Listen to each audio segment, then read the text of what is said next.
ইতিহাসগুলা ঘাটুন, ইতিহাসগুলা জানুন।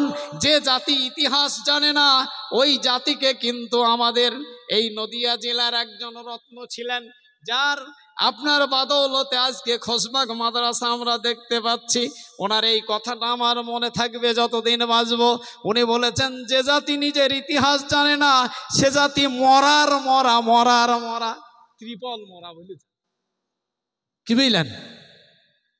তো আমাদের অবস্থা কিন্তু তাই। সেই জন্য আমি বেশি কথা বলতে যাচ্ছি না। আমি যেহেতু ধ্বংসের ব্যাপারটা আমি আপনাদের কাছে একদম পুরা খুলে বলতে চাই। ওইখানে রাজত্ব চালাতে চালাতে আপনার 800 বছর পেরিয়ে গেল। তারপরে এদের ওপর অত্যাচার নেমে আসলো।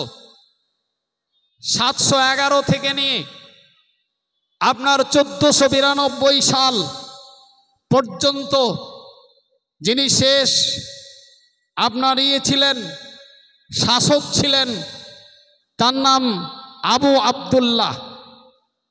এই আবু আবদুল্লাহ একের পর এক যখন খ্রিস্টানরা সমস্ত কিছু হস্তগত করতে থাকলো, প্রথমে আপনার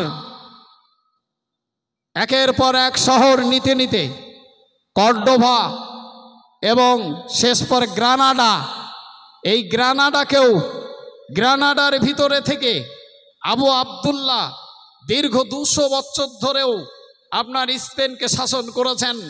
তারপরে ওনার উজির, যে উজিরের নির্বুদ্ধিতার কারণে ওনাকে শেষ আশ্রয় স্থলটা ছাড়তে বাধ্য হতে হলো এবং শেষ পর্যায়ে মুসলমানদের সেখানে আপনার ব্যাপক হারে আপনার এমন বঞ্চিত এবং লাঞ্ছিত হলো, যাদেরকে বলা হয়েছে, আপনার ইতিহাস বলছে ওদেরকে মসজিদের ভিতরে পুরে, মসজিদে গ্যাস দিয়ে তাদেরকে জ্বালিয়ে এবং বস্তার মধ্যে পুড়ে তাদেরকে পিটিয়ে অনুরূপভাবে আপনার সুরের খালের মধ্যে আপনার পুড়ে দিয়ে এদেরকে ব্যাপক হারে আপনার খুব নৃশংসভাবে এদেরকে হত্যা চালিয়েছিল। শেষ পর্যায়ে আমরা ইতিহাসে এটাও পড়েছি, আপনার নারী এবং শিশু তথা বৃদ্ধ তাদেরকেও আপনার আশ্রয় দেওয়ার নাম করে তাদেরকে আপনার নদীপথে কোনো জায়গাতে জাহাজ ভর্তি করে আপনার ওপারে নিয়ে গিয়ে বলছিল যে আমরা তোমাদের নিরাপত্তা দেব, তাই চলো নদীপথে তোমাদেরকে নিয়ে যাই। এই নদীপথে নিয়ে গিয়ে নদীর মাঝখানে গিয়ে আপনার জাহাজটাকে ডুবিয়ে তাদের মৃত্যু লীলা খেলা। আপনার রানী বেসেলা বলে একজন, সে তৎকালে আপনার শাসক হিসাবে আপনার নিয়োজিত হয়, তাই তিনি লক্ষ্য করেছিলেন, এদের মৃত্যুকে উপভোগ করেছিলেন এবং এদের মৃত্যু খেলাকে সে আপনার মজাক এবং নিজের ঠাট্টা করে তাদের বিদ্রুপ করে তাদের এই মৃত্যু তামাশাকে দেখেছিল। আর এইটা কি এপ্রিল ফুল বলে অনেক সময় আপনার স্কুল কলেজ ইউনিভার্সিটিতে চালানো হয়, যে মুসলমানদেরকে বোকা বানিয়ে আমরা তাদের নিরাপত্তা দেব বলে নিয়ে গেছিলাম, কিন্তু তাদের পুড়িয়ে এবং আপনার ডুবিয়ে মেরে দিলাম। এটা হলো আমাদের চালাকি। সেই জন্য আমি আপনাদের এখানে স্পষ্ট বার্তা দিতে চাই। আল্লাহ বলেছেন, ওয়াতাসিমু বিহাবলিল্লাহি জামিআন ওয়া লা তাফাররাকু। আমরা যদি দলবদ্ধ থাকি, আমরা যদি এই মসজিদ, যেমন একটা মসজিদ আছে, আমরা এই মসজিদকে কেন্দ্রভূত করে এখন বর্তমান আমাদের আমির হিসাবে আমাদের ইমামের পরামর্শ অনুপাতে আমরা যদি আমাদের জীবনকে পরিচালনা করি, তাহলে এহকালেও আমরা ইনশাল্লাহ লাভবান হব এবং পরকালেও আমরা লাভবান হব। আমি আপনাদেরকে অনুরোধ করব, আমরা এই নসিহত এবং উপদেশ একতাবদ্ধভাবে, দলবদ্ধভাবে আমরা বিভিন্ন দলমত যে যাই আপনার করি না কেন, আমরা কিন্তু দ্বীনের বিষয়ে সবাই ঐক্যমত হব এবং একতাবদ্ধ হব। বলুন ইনশাআল্লাহ। একটু বলা যাবে ইনশাআল্লাহ? একটু জোরে বলা যাবে ইনশাআল্লাহ? নারে তাকবীর। আমাদের এই পাড়ার যুবক কমিটি বলুন জিন্দাবাদ। আরো একবার বলি, যারা ব্যবস্থাপনায় অগ্রণী ভূমিকা নিয়েছেন, অর্থ কড়ি দিয়েছেন, তাদের জন্য আমরা আরো একবার বলি নারে তাকবীর। আল্লাহ তাদের সকলকে যেন দিনদার বানিয়ে দেয়, বলুন আল্লাহুম্মা আমিন, আল্লাহুম্মা আমিন। মেরে মুআজ্জাজ ইকরাম, তাই আপনাদের সম্মুখে আমি আল্লাহ রাব্বুল আলামিনের গ্রন্থ মুকুট থেকে আপনার কয়েকটা বাণী পেশ করেছি, তার আংশিক আলোচনা হয়েছে, ইনশাল্লাহ এর পরেও আলোচনা করব। তাই একটু কালিমা পড়ে দেই নেই, লা ইলাহা ইল্লাল্লাহ, বলি লা ইলাহা ইল্লাল্লাহ, জানি আসমান আর তারি জমিন, জারি আসমান আর তারি জমিন, বল রে মুমিন লা ইলাহা ইল্লাল্লাহ, লা ইলাহা ইল্লাল্লাহ, সুবহানাল্লাহ ওয়ালহামদুলিল্লাহ, লা ইলাহা ইল্লাল্লাহ, সুবহানাল্লাহ আলহামদুলিল্লাহ, লা ইলাহা ইল্লাল্লাহ, লা ইলাহা ইল্লাল্লাহ, মুহাম্মাদুর রাসূলুল্লাহ সাল্লাল্লাহু আলাইহি ওয়াসাল্লাম। মহান আল্লাহ রাব্বুল আলামিন সারা মুমিন বান্দাদেরকে, মুসলমান বান্দাদিগকে এত ভালোবাসেন, তাদেরকে বলেছেন তোমরা যে ওযু করো এবং তোমরা যে নামাজ পড়ো, এই নামাজের মধ্যে, ওযুর মধ্যে, গোসলের মধ্যে, এর মধ্যে আমাদের বিজ্ঞান লুকিয়ে আছে না নাই? আছে। কি গো, আছে না নাই? আছে। এখনো পর্যন্ত বিজ্ঞান পৌঁছাতে পারেনি, অথচ ইসলাম আমরা অ্যাডভান্স, আমরা অনেক আগিয়ে গেছি। কেমন ভাবে আগিয়েছি এই জিনিসগুলো একের পর এক বিশ্লেষণ করলে বোঝা যায়। যেমন একটা ছোট্ট উদাহরণ দিই আপনাদের। আমরা পেশাব পায়খানায় যাই, পেশাব পায়খানায় গেলে একটা দোয়া পড়ি, পড়ি না? পড়ি না? পড়ি। কি দোয়া? আল্লাহুম্মা ইন্নী আউযু বিকা মিনাল খুবসি ওয়াল খাবাইস। এতে কি বলা হলো? আল্লাহুম্মা মানে হে আল্লাহ, ইন্নী মানে নিশ্চয় আমি, আউযু বিকা তোমার কাছে আশ্রয় নিচ্ছি বা আশ্রয় চাচ্ছি, মিনাল খুবসি ওয়াল খাবাইস, অর্থাৎ যত অনিষ্টকর খবিস, জিন এবং মহিলা তথা পুরুষ,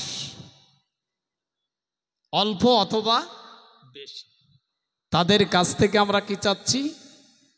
নিরাপদ চাচ্ছি, নিরাপত্তা চাচ্ছি। এই দোয়াটা তার জন্য নিরাপত্তার দায়িত্ব পালন করে, বলুন সুবহানাল্লাহ।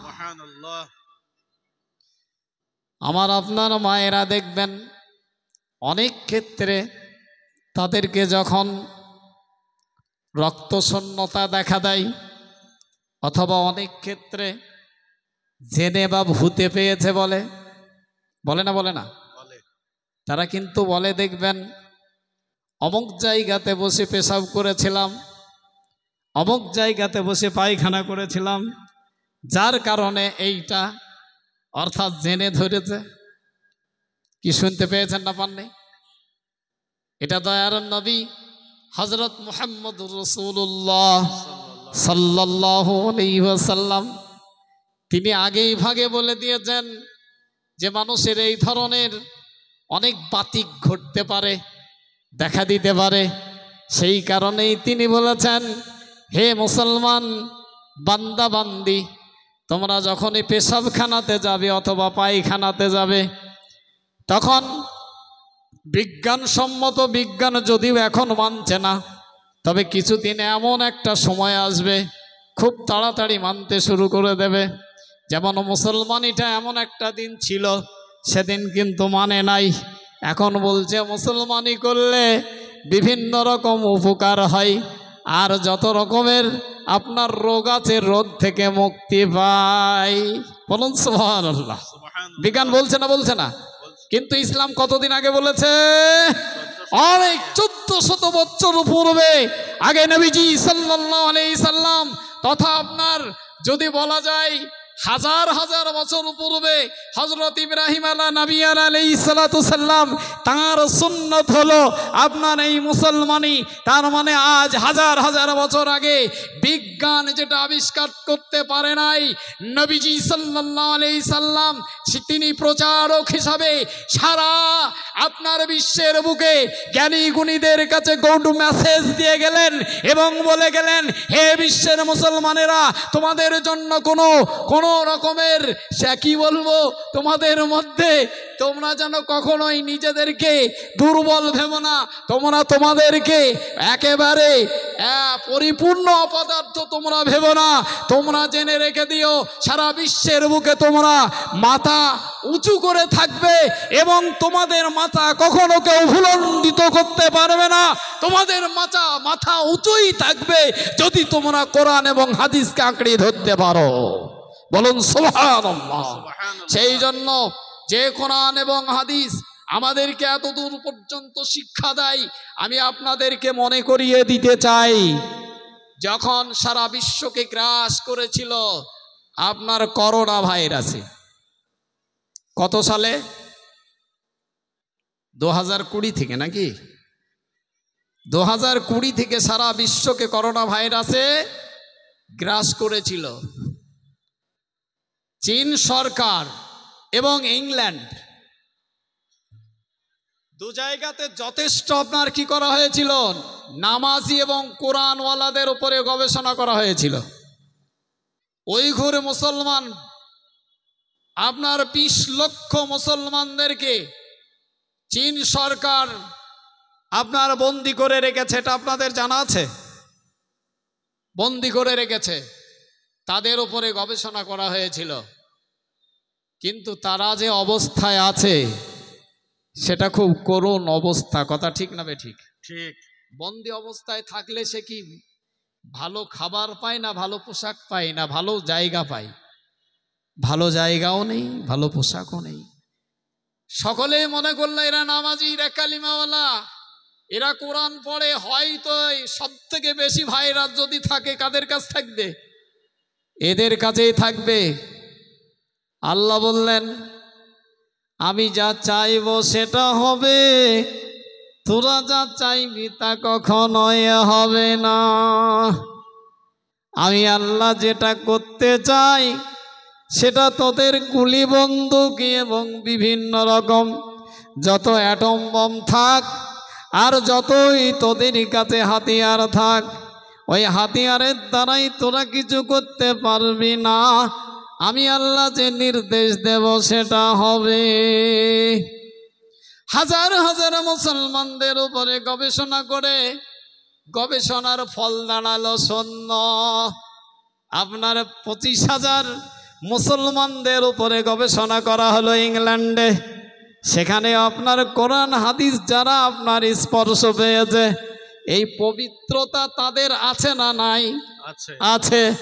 সুতরাং এই পবিত্রতাই সারা বিশ্বকে জানিয়ে দিল যে যারা পবিত্র থাকবে তারা কিন্তু করোনা ভাইরাস তো দূর কি বাত হয়, তার যদি বাপ চলে আসে, তার যদি ড্যাড আসে, অথবা তার যদি আপনার 14 পুরুষও আসে, তাহলেও কিন্তু এই মুসলমানদের ওপরে কখনো করোনা ভাইরাস আক্রমণ করতে পারবে না। আমি বলছি না, এটা আপনার রিপোর্টাররা বলে দিয়েছেন। আর এদিকে আমাদের সরকার বলছে প্রতিদিন 4-5 বার করে হাত মুখ ধোও নাকি। আর আল্লাহ কি বলেছেন? ইয়া আইয়ুহাল্লাযীনা আমানু ইযা কুমতুম ইলাস সালাত ফাগসিলু উজুহাকুম ওয়া আইদিয়াকুম ইলাল মারাফিক ওয়ামসাহু বিরুসিকুম ওয়া আরজুলাকুম ইলাল কাবাইন। আল্লাহ বললেন, যখন আমার মুসলমান বান্দারা আমাকে সন্তুষ্টকরণের লক্ষ্যে, আমাকে রাজি করার জন্য যখন তারা নামাজে উদ্যত হয়, তার পূর্বেই তারা ফাগসিলু উজুহাকুম, ফাগসিলু মানে ধৌত করা, উজুহাকুম মানে তাদের চেহারা, তার মানে আমাদের মুখমণ্ডলকে ধৌত করা। আল্লাহ বললেন, ওরা অ্যাট ফার্স্ট যখন নামাজে উদ্যত হবে তখনই তারা তাদের মুখমণ্ডলকে ধৌত করে। বলুন সুবহানাল্লাহ। আল্লাহর কোরআন আমাদের সাপোর্ট দিয়েছে, কথা ঠিক না বে ঠিক? কোরআন সাপোর্ট দিচ্ছে। তারপরে বলছে কি আপনার, তারপরে বলা হলো আপনার দুই হাত, ওয়াইদিয়াকুম ইলাল মারাফিক, দুই হাতকে ধৌত করো কোনোর ওপরে ভাগ পর্যন্ত। আবার তাদেরকে আল্লাহ রাব্বুল আলামিন উত্তর দিয়েছেন, তোমরা বলছো 5 বার ধও, 5 বার ধও, হ্যাঁ? আল্লাহ বলছেন ওয়ামসাহু বিরুসিকুম, তোমরা কিন্তু মাথা মোছা করার কথা কোনো সরকার বলনি, আর আমি সরকার আগেই বলে দিয়েছি। কেননা আমি সরকার যেটা বলবো সেটা হলো সারা বিশ্বের মানুষের জন্য, আর তোমরা সরকার যেটা বলবে কিছু আপনার মানে পরিধি, খুব গণ্ডির মধ্যে। তো গণ্ডি ছাড়া আল্লাহ রাব্বুল আলামিন আমাদেরকে বলেছেন ওয়ামসাহু বিরুসিকুম, তোমরা তোমাদের মাথা মণ্ডলকে কি করো, মোছা করো। ওয়ারজুলাকুম ইলাল কাবাইন, তোমরা তোমাদের দুই হাত দুই পাকে সুন্দর করে ধৌত করো। হাদিস হুঁশিয়ার দিয়েছে, কি হুঁশিয়ার? এদিকে আপনার করোনা ভাইরাস বিশেষজ্ঞ তারা বলছে নখের ভিতর পর্যন্ত আর আঙুলের ফাঁসগুলা ভালো করে কি করতে হবে, ধৌত করতে হবে। নবীজি সাল্লাল্লাহু আলাইহি সাল্লাম বলেছেন না বলেননি? কি গো, বলেছেন না বলেননি? বলেছেন যদি নখের ভিতরে অথবা নখের উপরে যদি কোনো পানি প্রতিবন্ধকতা সৃষ্টির কোনো বস্তু যদি লেগে যায়, খামির টামিরলে যদি লেগে যায়, তাহলে সেগুলা তুলে ধুতে হবে। মোমবাতি, হয়তো মোমের একটা ফোঁটা পড়েছে, এটা তুলে ফেলে ধুতে হবে, না কি বলছেন? যদি না ধোয়া হয়, যদি শুকনো থাকে, তাহলে কিসের হুমকি দেওয়া হয়েছে? হাদিসে বলছে ওই জায়গা জাহান্নামের আগুন জ্বালানো হবে। তাহলে সরকার থেকে আমাদের সরকার আরো কঠিন বলেছে না সহজ বলেছে? কঠিন বলেছে আমাদের সরকার, আরো আল্লাহ আরো কঠিন বলেছেন যে ওই জায়গায় তোমাকে পানি পৌঁছাতেই হবে। কথা ঠিক না বে ঠিক? ধরুন প্রচন্ড শীত পড়ছে, কনকনে আর টনটনি শীত পড়ছে নাকি, অনেকজন বলে কেউ বা অজু করে, এ করা খুব কঠিন। আচ্ছা, যদি আজকের দিনে আমার কাল মুসল্লিরা বলছেন হুজুর আমরা যে এত কষ্ট করে অজু করছি, পানিতে তো হাত দিতে মন চাইছেই না, তাহলে কি আল্লাহ কি দাম কি আলাদা দেবেন কিছু? আমি বললাম আপনাকে তো বিস্তারিত ব্যাখ্যা দেবো না, তবে একটা ছোট্ট আমি একটা ধারণা আপনাকে দিই। তো বলছেন হ্যাঁ বলুন। আমি বললাম যে কাজে যত কষ্ট তার দাম তত বেশি। কি কথা ঠিক বললাম না ভুল বললাম? ঠিক। যে কাজে যত কষ্ট বেশি সে কাজের দাম তত বেশি, আল্লাহ দেখতে পাচ্ছেন তো। আচ্ছা যাই হোক, এবার আর একটুখানি বিশ্লেষণ আপনাদেরকে করছি। মায়েরা বোনেরা যখন বুরকা পরে হিজাব পরে বাজার ঘাটে যেতেন, তখন অনেকে অপমান অপদস্থ করেছে না করেনি? টিকা টিপ্পনি কেটেছে না কাটেনি? আল্লাহ বললেন হতভাগা, আমি আল্লাহ মজা তোদেরকে দেখাবো। 2020 সাল আসলো, তারপরে 2020 থেকে নিয়ে আপনার 21 এবং 22 পর্যন্ত এখনো কেউ মাস্ক ব্যবহার করে না? এখনো করছে। আল্লাহ বলছেন কালকে যারা হিজাবকে কটাক্ষ করেছে এবং মৌলবী মোল্লাদেরকে অনেক কটাক্ষ করেছে, তাদেরকে আপনার অপমান অপদস্থ করেছে, আল্লাহ বলছেন তার উত্তর আমি বিশ্বব্যাপীকে দেব।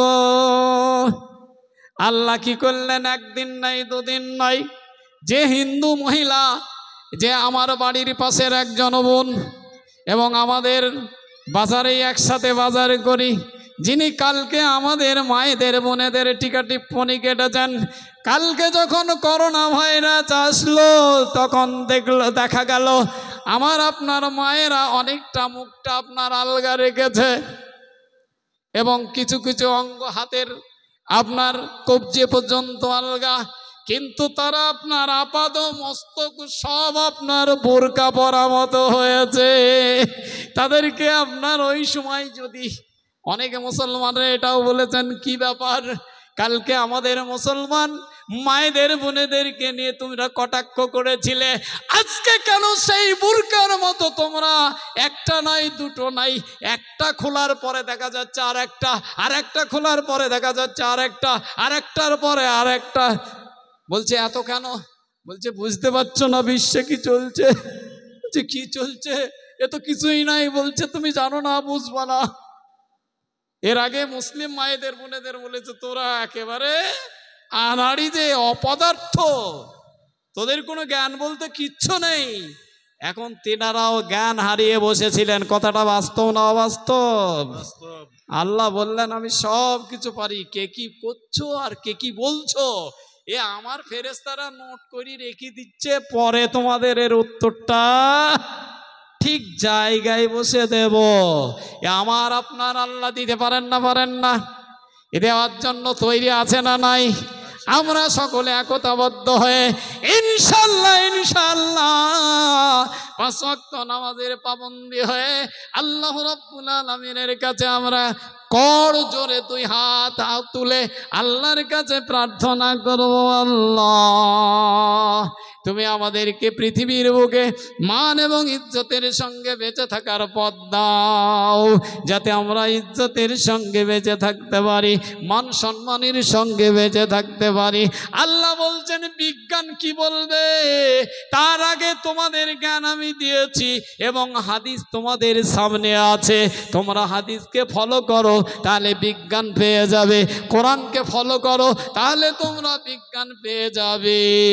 নবীজি সাল্লাল্লাহু আলাইহি সাল্লাম বললেন আল হিকমাতু জাল্লাতুল মুমিন, আপনার জ্ঞান বিজ্ঞান এটা হলো মুমিনদের হারিয়ে যাওয়া বস্তু, এটা হলো মুমিনদের হারিয়ে যাওয়া বস্তু। আইনামা ওয়াজাদাহা আখাযা, যেখানে পাবে সেখানেই সংগ্রহ করতে থাকো, বলুন সুবহানাল্লাহ। সেই জন্য নবীজি সাল্লাল্লাহু আলাইহি সাল্লাম আমাদের সংগ্রহ করতে বলেছেন। এই সংগ্রহকাল আমরা যদি একটু চিন্তা ভাবনা করি তাহলে আমরা বুঝতে পারবো আমাদের প্রত্যেকটা মুহূর্তে আল্লাহ রাব্বুল আলামিন বিজ্ঞান ফিট করে দিয়েছেন। আমরা সকলেই যদি ইসলাম মতে চলি তাহলে বিজ্ঞান কিন্তু আজ নচেত কাল আমাদেরকে সাপোর্ট করবেন। কি গো করবে? বিজ্ঞান করবে, করবে না? করবে না? করবে। চ্যাট জিপিটি সম্পর্কে আপনারা শুনেছেন? চ্যাট জিপিটি একটা বড় ধরনের আপনার মেশিনের আবিষ্কার ঘটেছে আমেরিকাতে। খুব চটজলদি আপনার ঠিক আর বেঠিক বিশ্বে কোন দিকে যাচ্ছে না যাচ্ছে রিপোর্ট দিয়ে দেবে। তো চ্যাট জিপিটিকে প্রশ্ন করা হয়েছিল কোরআন সম্পর্কে। তো কোরআন সম্পর্কে আপনার এত সুন্দর অ্যান্সার এসেছিল যা সারা বিশ্বের মুসলমানদেরকে খুশিতে আলহামদুলিল্লাহ বলে ওঠা উচিত। কি গো বলছে, আচ্ছা এই ধরনের গ্রন্থ কি মানব রচিত? চ্যাট জিপিটিকে জিজ্ঞাসা করা হলো, বললো না কখনোই নাই। তো বললো চ্যাট জিপিটি নিজে কি তৈরি করতে পারবে? বলছে না, সম্ভব নয়, এ সম্ভব নয়। আল্লাহ তো বলেছেন وإن كنتم في ريب مما نزلنا على عبدنا فأتوا بسورة من مثله وادعوا شهداءكم من دون الله إن كنتم صادقين। সারা বিশ্বের যত আপনার বিজ্ঞানী আছে তারা এক জায়গায় হোক, সারা বিশ্বের যত গাণিতিক আছে তারা এক জায়গায় হোক, সারা বিশ্বের যত ঐতিহাসিক আছে তারা এক জায়গায় হোক, যত সাহিত্যিকা আছে তারা এক জায়গায় হোক, এবং তারা গবেষণা করুক। গবেষণা করে কোরআনের একটা ছোট্ট থেকে নিয়ে ছোট্ট বাক্যাংশকে তারা যদি তৈরি করার জন্য উদ্যত হয়, তাহলে আল্লাহ বলছেন আমি তাদেরকে চ্যালেঞ্জে ছুড়ে দিলাম। তারা পৃথিবীতে আজও পর্যন্ত কেউ নমুনা তৈরি করতে পারে নাই এবং আগামীতে পারবেও না। ফাইল্লাম তাফালু ওয়ালান তাফালু, তারা এখনো পারে নাই, আগামীতেও পারবে না। বলুন সুবহানাল্লাহ। চ্যাট জিপিটি তার বাস্তব প্রমাণ। সেই জন্য আল্লাহ আমাদের সমস্ত দিক থেকে সাপোর্ট দিচ্ছে, কিন্তু আমরা এক জায়গায় হতে পারছি না। এটা বাস্তব না অবাস্তব? বাস্তব। আজকে আমি একটুখানি বলি, যে সমস্ত যুবক ছেলেরা আজকে এই ব্যবস্থাপনাটা করেছেন, এটা খারাপ না ভালো? ভালো। এটা কিন্তু একটা পরিবর্তিত একটা দিন ধার্য করে করা হয়েছে। পরিবর্তিত কেন বলছি? আপনারা সবাই জানেন জানুয়ারি মাস আসলে যুবকরা কি করে? পিকনিক করে। আর আজকালকার পিকনিকগুলা সব হারাম জড়িত না হারাম মুক্ত? পরিষ্কার বলুন না, হারাম জড়িত।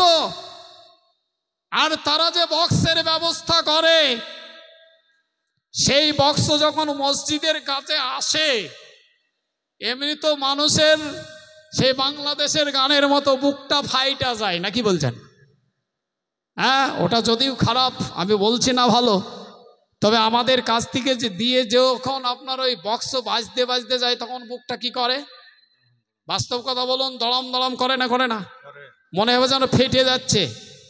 হ্যাঁ, আর মসজিদের কাছে যখন যায়, যদি মুয়াজ্জিন একবার আজানটা ধরে আল্লাহু আকবার আল্লাহু আকবার, এরা তখন বাজনায় আরো জোর দেয়, মুয়াজ্জিনের সাথে পাল্লা দেয়, বলে দেখি তোর আওয়াজ বেশি না আমার আওয়াজ বেশি।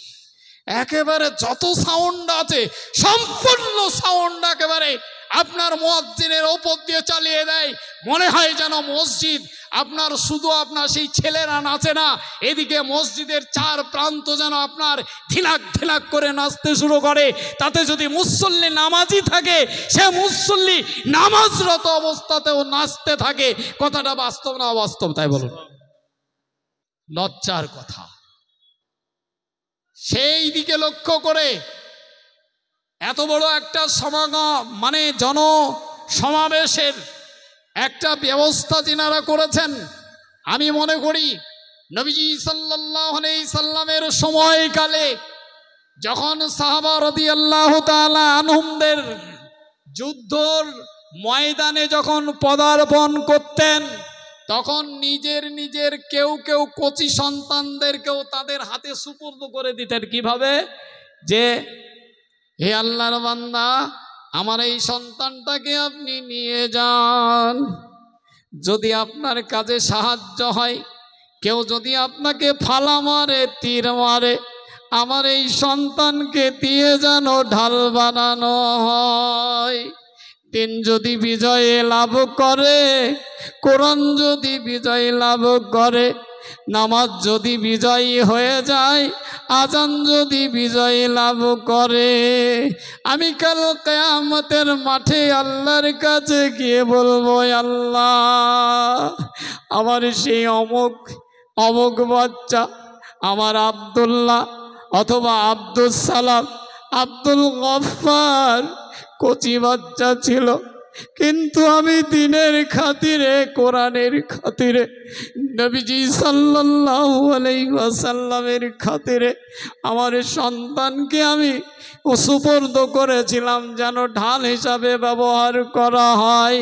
এই জন্য করেছিলাম যাতে দিনের ওপরে কেন যেন কাঁটার আঁচড় না হয়, নবীজি সাল্লাল্লাহু আলাইহি সাল্লামের ওপরে কাঁটার আঁচড় যাতে না আসে, এবং কোরআন যাতে পৃথিবী থেকে মুছে না যায়, মসজিদের আজান যাতে পৃথিবী থেকে মুছে না যায়, যার কারণে আমরা মা হয়ে কাল কিয়ামতের মাঠে যেন আল্লাহর কাছে এই প্রমাণটুকু দিতে পারি। বলুন সুবহানাল্লাহ। আজকে এই সমস্ত যুবকরা সেই নমুনা নিদর্শনে রেখেছে যে আমরা ছেলেগুলা যাতে আপনার জানুয়ারিতে ওই সমস্ত পিকনিক এবং বড় বড় ডেগ না বাজায় এবং বড় বড় বক্স নিয়ে তারা যেন হারাম কাজে লিপ্ত না হয়। সেই জন্য আমি মনে করি এই যুবকরা কাল কিয়ামতের মাঠে হযরত আবু বকর, হযরত ওমর, হযরত ওসমান গনি রাদিয়াল্লাহু তাআলা আনহু এবং দিনের জন্য যেনারা জিহাদ করেছেন, লড়াই করেছেন এবং দিনকে বাঁচানোর জন্য যারা নিজেদের মধ্যে সৌহার্দ্যকরণের বাতাবরণ তৈরি করেছিলেন, সেই সমস্ত সাহাবাদের সঙ্গে যেন এই সমস্ত যুবকদের আপনার হাসর হয়। বলুন আল্লাহুম্মা আমিন। আর একবার বলি আল্লাহুম্মা আমিন। কাল শহীদান সাহাবা রাদিয়াল্লাহু তাআলা আনহুম যে নমুনা দেখিয়েছেন, সেই নমুনা আমি বলতে চাই এই পীতাম্বরপুরের এই মহল্লা এবং এই পাড়ার যুবক ঐক্যতা অবলম্বনে 5 ওয়াক্ত নামাজ যদি পড়ে যায়, আমিও আল্লাহর বান্দা আপনাদের জন্য অন্তর খুলে দোয়া করব। আপনারাও সকলে অন্তর খুলে দোয়া করবেন না করবেন না? করবেন ইনশাআল্লাহ।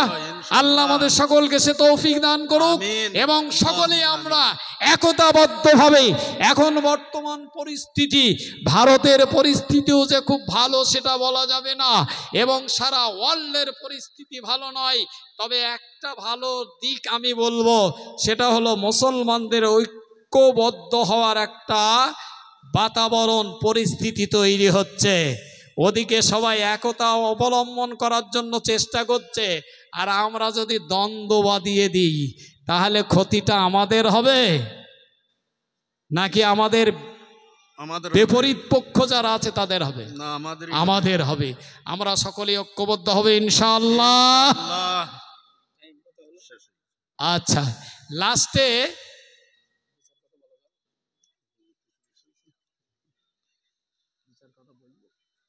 বেশি নাই, হ্যাঁ, যেহেতু বিজ্ঞানের কথা বলছিলাম, সেহেতু নবীজি সাল্লাল্লাহু আলাইহি সাল্লাম আমাদের বলেছেন যখন আমরা শুতে যাব তখন কোন কাতে শুতে হয়? ডান কাতে শুতে হয়, তাই নাই? আমেরিকার একজন ডাক্তার, তিনি বিখ্যাত ডাক্তার। তো তিনি এক সময় এক মহিলা, মুসলিম মহিলা, বোরকা পরিহিতা, তিনি বাচ্চা প্রসবের জন্য গিয়েছিলেন। ডাক্তারের নাম হচ্ছে ইউএস অরভেইয়া, একদম উচ্চ পদস্থ, ভালো জ্ঞানী, উন্নত মানের জ্ঞানী ডাক্তার। তো মহিলার বাচ্চা হওয়ার পরে পরামর্শ দিচ্ছেন যে আপনি যখন শোবেন অথবা বাচ্চাকে শোয়াবেন তখন ডান কাতে শোয়াবেন। কোন কাতে? ডান কাতে শোয়াবেন। উনি তখন বললেন, এ তো নবীজি সাল্লাল্লাহু আলাইহি সাল্লাম আমাদের আগেই বলেছেন। বলছেন কি বললে? বলছেন হ্যাঁ, আল্লাহ নবী আমাদের এই পরামর্শ দিয়েছেন। কেন দিয়েছেন? একটু শরীরবৃত্ত সম্পর্কে যদি একটু সামান্য আলোচনা করছে, আমি খুব লম্বা যাচ্ছি না।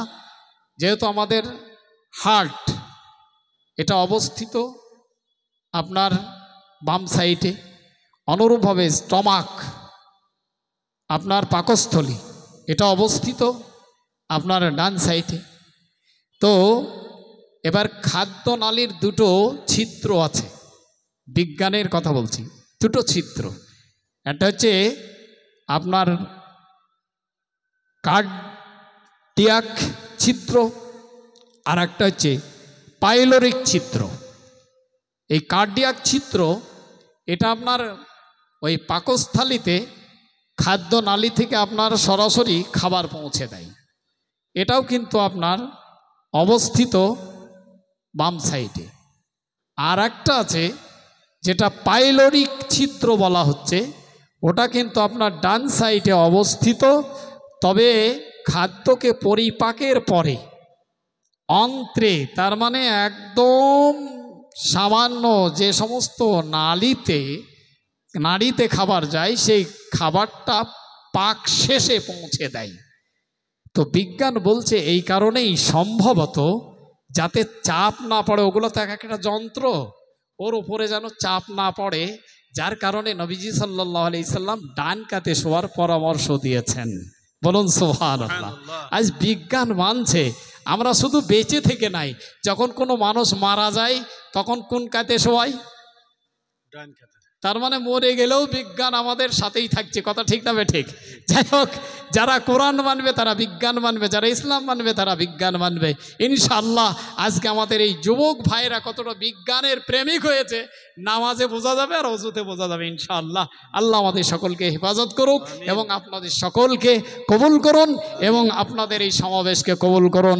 আমার বলার মধ্যে ভুল ত্রুটি যদি হয়ে থাকে, ভুল ভ্রান্তি যদি হয়ে থাকে, আপনারা সকলে আমাকে ভাই হিসাবে বা যিনারা বয়স্ক বাবাজি হিসাবে আমাকে ক্ষমা করে দেবেন। আর আমার এই জন্য, এই ক্ষুদ্র বান্দার জন্য একটু দোয়া করবেন ইনশাআল্লাহ। করবেন ইনশাআল্লাহ। আমি আপনাদের জন্য দোয়া করি, আল্লাহ আপনাদের মনের বাসনাকে এবং মনের আশা আকাঙ্ক্ষাকে পূর্ণ করুক। আল্লাহুম্মা আমিন, আল্লাহুম্মা আমিন। ওয়া আখিরু দাওয়ানা আনিল হামদুলিল্লাহি রাব্বিল আলামিন। আসসালামু আলাইকুম ওয়া রাহমাতুল্লাহি ওয়া বারাকাতুহু। ওয়া আলাইকুম আসসালাম ওয়া রাহমাতুল্লাহি ওয়া বারাকাতুহু।